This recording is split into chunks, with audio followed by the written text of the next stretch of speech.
The Joe Rogan Experience.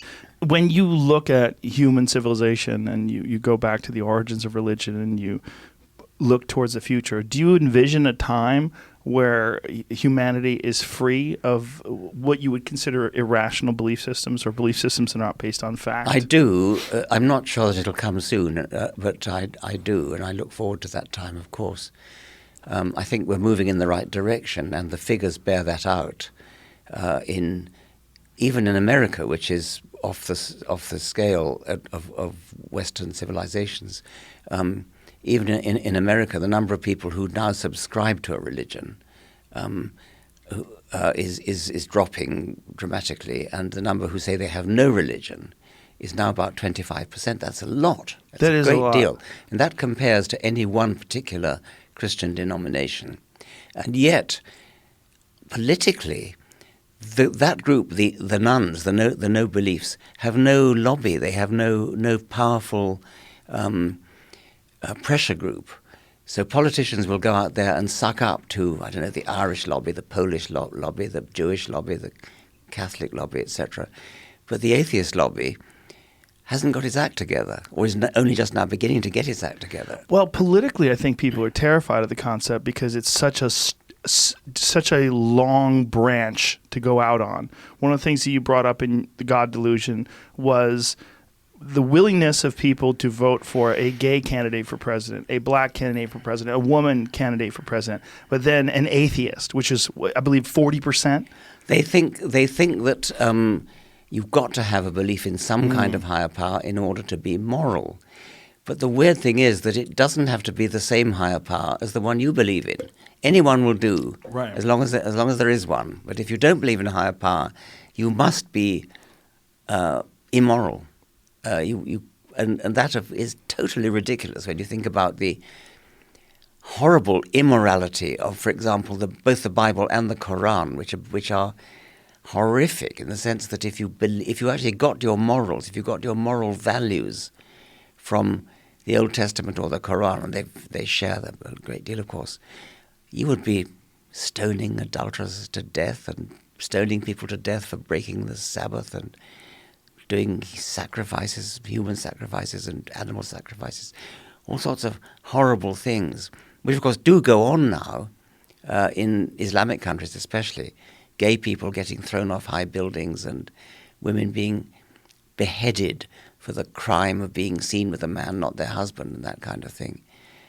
So that we can see what you get when you get your morality from an Abrahamic scripture. And yet there are still people in this country who say you cannot be moral unless you believe in a higher power. What do you think? Let's extract this concept of a higher power. Let's get rid of it. Let's get rid of where do you think people get their morals and their ethics from? Now that's a profoundly difficult question. We clearly don't get them from religion, and yet we get them from somewhere, and you can demonstrate that by the fact that the moral values of any particular century are markedly different from those of other centuries, even decades. So in the 21st century, we here now have moral values which are really significantly different from 100 years ago or 200 years ago or 300 years ago. And within any one of those centuries, you could take people who are in the vanguard of moral progress. For example, in the 19th century, Abraham Lincoln, Charles Darwin, T.H. Huxley would have been on the liberal, progressive end of the spectrum, and other people would have been on the opposite end. But even Abraham Lincoln, for example, made a speech that I quoted in Outgrowing God, in which he said, of course, nobody would seriously think that black people are the equal of white people. Nobody would seriously say that black people should be allowed to vote or should be allowed to marry white people. This is Abraham Lincoln, who freed the slaves, right, and was, as I say, in the forefront of progressive thought.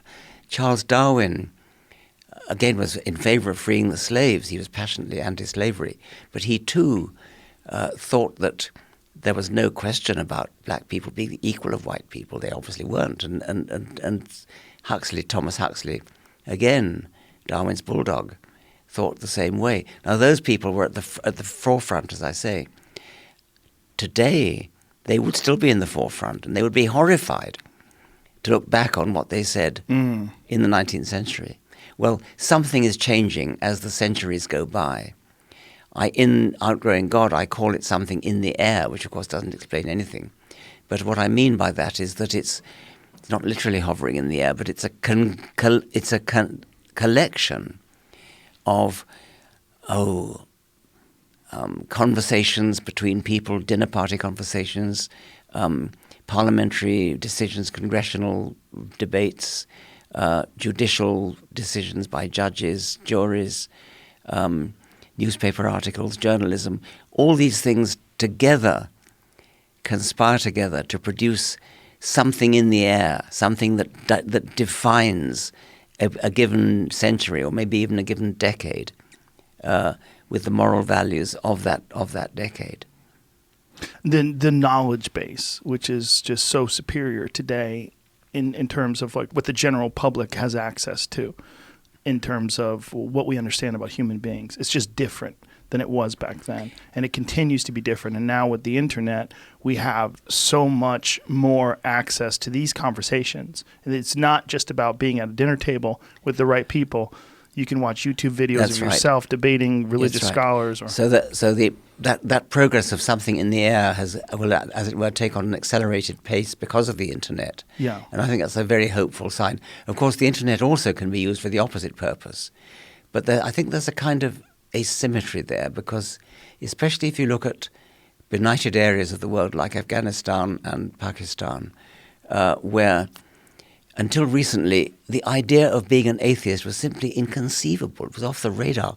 They didn't even consider it. It wasn't something that they thought was possible.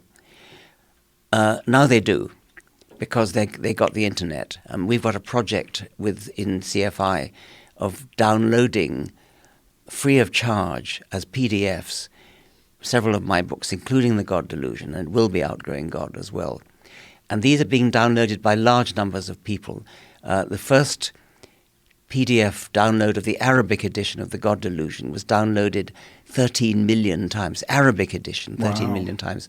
So now they are being exposed to the possibility of atheism, which wasn't a possibility. Of course, the internet is also exposing them to Islamic propaganda, but they've had that all along from imams, mullahs, and their madrasa schools. But now they've got it coming the other way as well, and I have great hope that the internet will mark a turning point.